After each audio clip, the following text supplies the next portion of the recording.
Okay, guys, I've got some questions here, and I'm just gonna give my outlook on what I've been asked.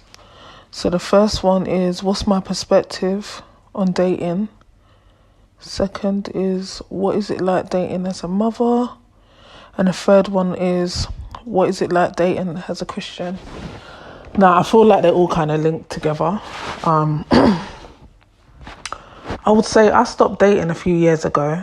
I decided to be more intentional about the people that I gave my energy to. So I went through a stage where I was meeting up with many guys. Had a few heartaches.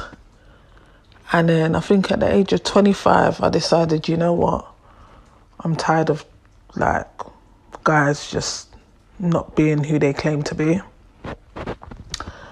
And from a young age anyway, I was told, I was given a description of my husband from a young age. And then when I first started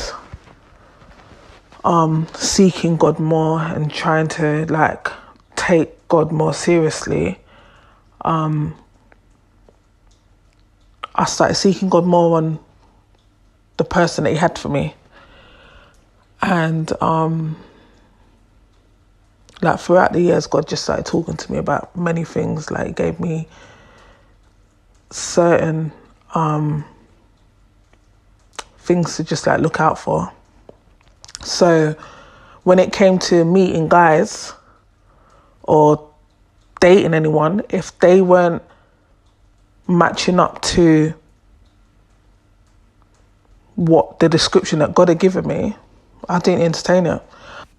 I feel like in this generation, you have to be very intentional about who you give your energy to. And that's why I say I stopped dating, because I wasn't wasting my time going to get my hair done, getting a fresh outfit for someone that's not even in line with where I'm trying to go. Based on the first couple of conversations, I would have eliminated whether I'm going to speak to them again or whether I'm going to actually go out on a date with them. I didn't waste my energy with many people. In the years that I was single, I really took the time to get to know myself, know what I wanted in a man and what I didn't want. I looked at the relationships around me, but most of all what God had told me. But most of the time I ended up locking it off because it weren't matching up to what God had told me. So therefore, why am I wasting my time? In terms of dating as a mother, I didn't have anyone around my child. I think the last boyfriend that was around my child, my son was about 3 and my son got very attached to him. And because of that, I made a vow that I'm not allowing anyone to come around my child until I know that they're serious. And it weren't to say that he wasn't serious, because he was serious. It's just that we both wanted different things.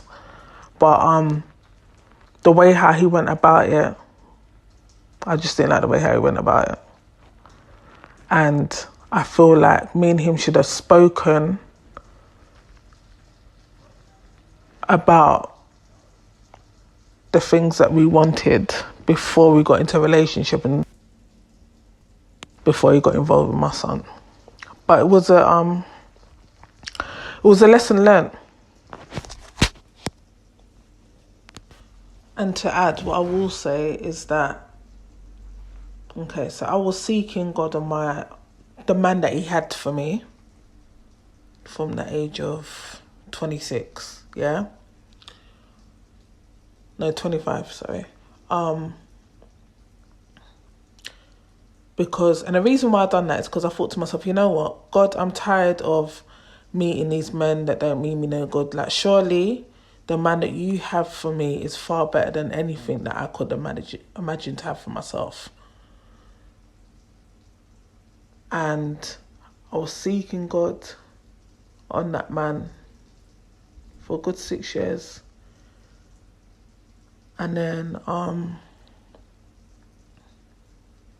got tired one day. I I kept on putting deadlines on it as well. Like I said, God, like I want to be married by the age of 30. God, like I need to meet my husband now. And literally, I think one day I just got fed up and I said, you know what, God, you're taking too long. Keep him. I don't even want him no more. The moment I said keep him is when God actually sent him.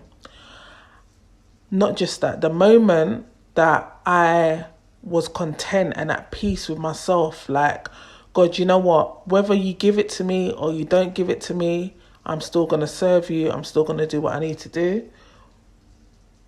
And I positioned myself. I can't even explain it and pull it into words, but there was a peace, like I was content.